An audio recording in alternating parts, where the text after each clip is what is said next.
Jesus.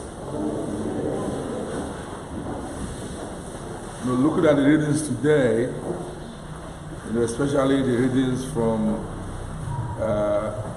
from first book of the Kings about Naboth the Jezreelite and his vineyard, and then again look at the contrast between this reading and that of St. Matthew's Gospel, which we just read. They're just asking us, to go an extra mile with someone who forces us to go and not to retaliate. I just, wonder how these things will be applicable to our world today. I remember when we were children, we used to have a saying, though in pidgin, they say, first to do, the pain. Second to do, the pain, well. I don't know if the children still say that these days. It is a dictum that expresses revenge. You need to revenge, that when one does something to you, you should revenge. But Jesus' teaching is quite against that. And sometimes I wonder too, when we preach this kind of homily or sermon in our world today, when revenge upon revenge is the order of the day. When even in celebrated offices, those who participate and partake of the offices have become gladiators, fighting one another. We know what is happening in those states at the moment, for instance. We keep fighting for offices. I don't wonder whether there is anything like forgiveness at all. That one does something, the other one wants to outdo the other person. That's what they do. And it brings about a whole lot of division and fight and, disagreement every now and again. And people who are involved, they hate one another. And all is because of money. But there is a particular group in the entire issue that I really want to pay attention to. That is the group of the advisors. And that's what we see today in the first reading.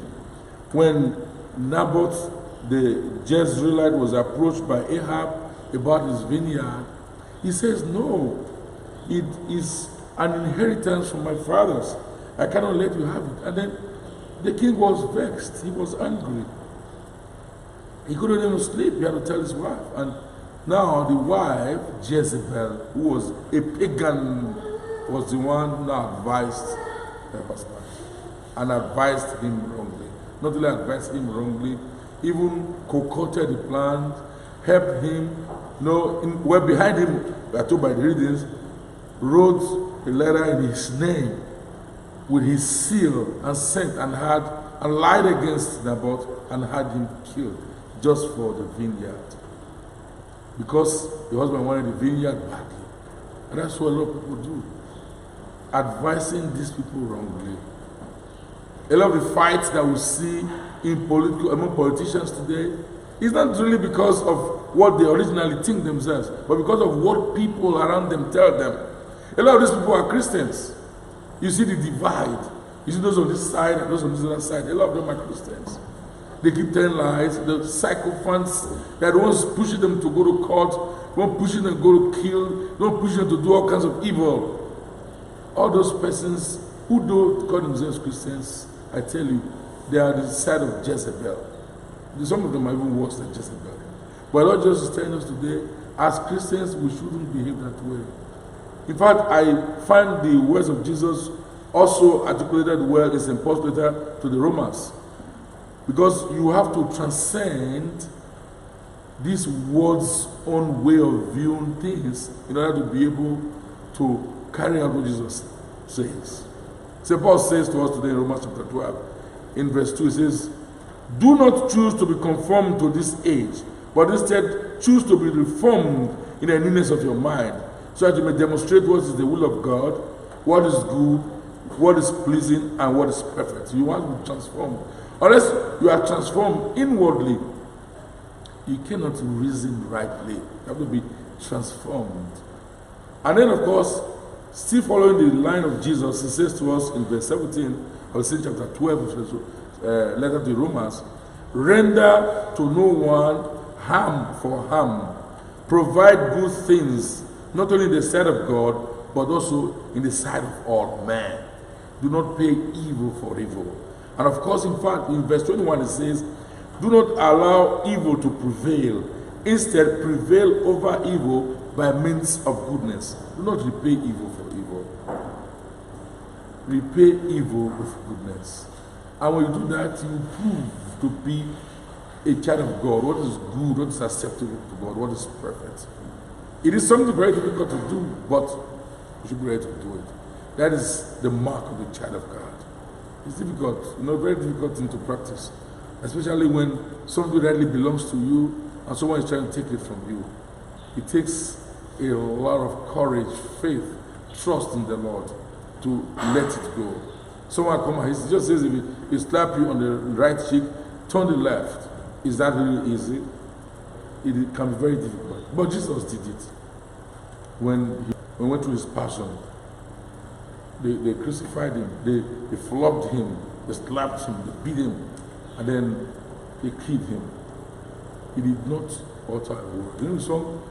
And they crucified the Lord, and he never said a mumbly word, not a word, not a word, not a word.